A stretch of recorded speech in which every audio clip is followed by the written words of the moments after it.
tell you what I like. Razor Ramon has just pulled in. When he comes, I'm going to attempt to get a word with him. Uh-oh. Something's fixing to go down here tonight on Raw. What is going on, everybody? Welcome back to another review from Monday Night Raw. This one is from January 22nd, 1996. Let's get right into it. This is the episode following the Royal Rumble.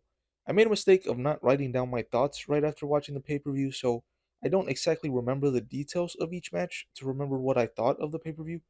So just bear with me while I try to remember some of this stuff. It was a middle-of-the-road pay-per-view, and I would say that the Rumble from 1996 is better than last year's. I mean, more guys who should be threats lasted longer, unlike last year where it was basically Shawn and Bulldog carrying the entire match from start to finish. I mean, while those guys are probably your best options to carry a match like that, I never understand why they don't have the actual top 30 stars in the Rumble.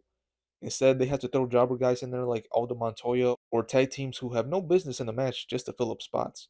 But anyways, I enjoyed the Rumble match for what it was. Shawn Michaels ended up winning by eliminating Diesel, which actually played into the main event WWF title match. That's another thing I don't like, is when the Royal Rumble match itself doesn't main event. But anyways, Diesel was furious that he didn't win the Rumble, that he came out to cost Undertaker the match against Bret. He pulled out the ref as he was counting for Taker after he hit a tombstone, and the ref basically declared it a double DQ, so Bret retained. And at the next pay-per-view, it was announced that it would be Diesel versus Bret in a steel cage match for the title. I don't know why he would be rewarded for what he did, or at least why Undertaker wouldn't get a rematch, or at least make it a three-way, even though three-ways haven't been introduced to the WWF yet. But yeah, those were the main points of the pay-per-view. Taker and Diesel continue their little feud, I guess, from back at the last in your house where Diesel got in Taker's face at the end of the pay per view. So, yeah, we'll see where they go there. Bret versus Diesel at the next one, and maybe Undertaker will get involved there. That's probably what's most likely going to happen. But yeah, those were the main points of the pay per view. If I remember anything else, I'll make sure to bring it up if it matters a little bit later into the review. So, this Raw begins with a warning about the content containing actions of a graphic nature. And then we see Sunny in a red dress bending over to shoot some pool. And I bet a lot of you would love to shoot a pool of something in her. And as they were recapping the Rumble, I was also reminded that Goldust beat Razor Ramon for the Intercontinental title. I don't know how I missed that, but it was a match to go back for if you wanted to see the stuff Goldust did to get into Razor's head, which ultimately did cost him the title. Marlena also made her debut as she accompanied Goldust to the ring and blew some dust in Razor's eyes to blind him and allowed Goldust to get the win. It wasn't directly after the dust in the face, but yeah, that kind of played into it. Tonight we are set to be getting Bret Hart versus Goldust, Razor versus Hunter Hearst Helmsley, and words from Shawn Michaels. So it has a potential to be a great show. Let's see what they do. We start the night with a match between Savio Vega and Vader. Jim Cornette is his manager, Vader that is. Last night at the Rumble, Vader and Yokozuna got into it, but got eliminated at the same time by Shawn Michaels. Vader got pissed and he got back in the ring and tossed everyone out. But apparently WWE pick and choose when they enforce different rules, and the guys Vader tossed out were able to come back in because Vader wasn't legal anymore. Vader, by the way, if you didn't know, he was in WCW for the last couple of years. He might have also been in Japan, but I'm not 100% sure. I don't know any timeline outside of WCW and ECW, so if he was in Japan or Mexico, I wouldn't know.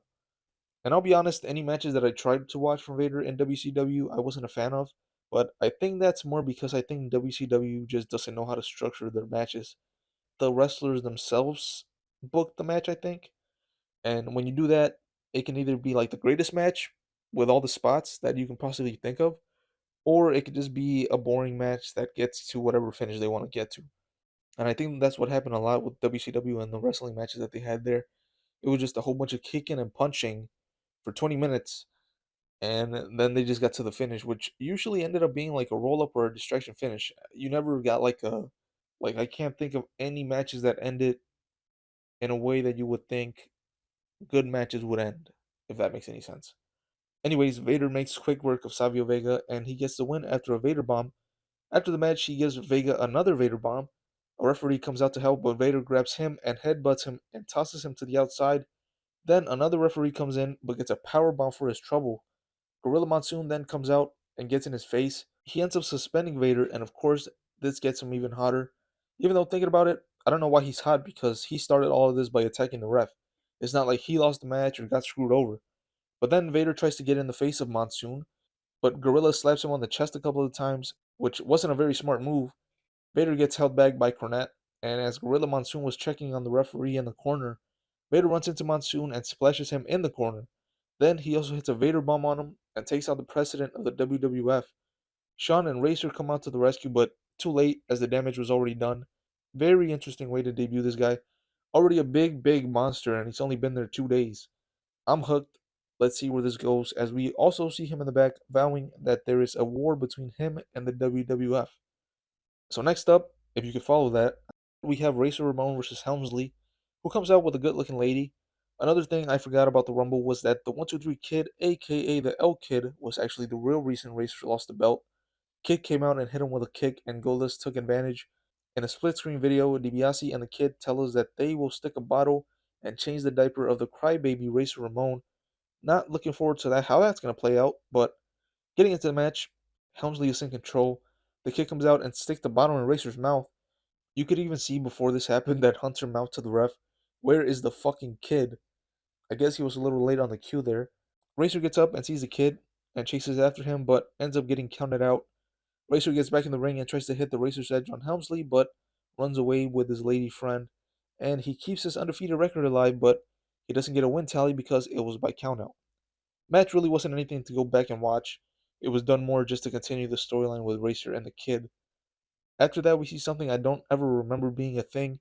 We have Doc Hendricks and the Raw Band playing us back from commercial. Glad that that didn't stick around, but if they did, a drum would be up there with a table or a chair as the most popular weapon in WWE, because for sure, every other pay per view, someone would have been put for that drum set during a match or a segment.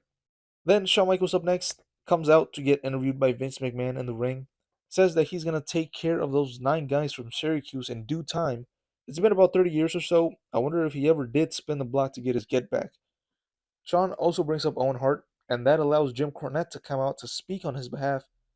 Jim tells Shawn that because Owen was the one to put him out of commission, he should take his spot in the main event of WrestleMania. So Cornette tricks him into putting his shot on the line because Shawn is a babyface, and he asks the fans if they want to see it happen. After he accepts the match, he tosses Jim Cornette out of the ring and dances for the click, which is what he's calling his fans now. Next up, champion versus champion, Goldust versus Bret Hart. Before the match starts, let's place our bets. 2 champions, neither of them can really lose. So what's it gonna be? DQ, countout, or distraction finish? Leave your answers in the comments and we'll come back to it after the match ends. As we get into the match, Goldust gets sent to the outside and Marlena grabs him and they decide to just leave. But Razor comes out and hits him with a punch and gets him back in the ring. Apparently the ref didn't see any of this and the match continues. They go to commercial and when they come back, Bret Hart gets him in the sharpshooter and gets the win. So I mean technically there was some interference, even though it didn't immediately lead to the end of the match. I would still say it counted as a distraction finish. So if you bet on that, make sure you collect your payment at the end of the video. Who's going to pay you? I have no idea. Don't ask me. I wasn't the one who placed the bet. Bret Hart gets interviewed after the match, and because he's a fighting champion, he says that Diesel cost the fans a chance to see who would have won between him and The Undertaker. He promises Taker a rematch because he's a good guy, and he can't wait to get his hands on Diesel because he's headed up to here with him and is ready for him in the steel cage match, and that's how the show ends. I'm going to give this episode a good grade. I was thinking it could have been a great episode when I saw the lineup at the start of the show and that opening segment with Vader, but the 2 other matches not really being much, we'll keep it as just a good grade. Shawn's segment with Cornette wasn't really anything special either, but at least it leads us to Owen versus Shawn, and there's a backstory, so that makes the match more interesting, and there are some stakes to that match. So, with all that being said, I'm out. Catch you guys on the next review.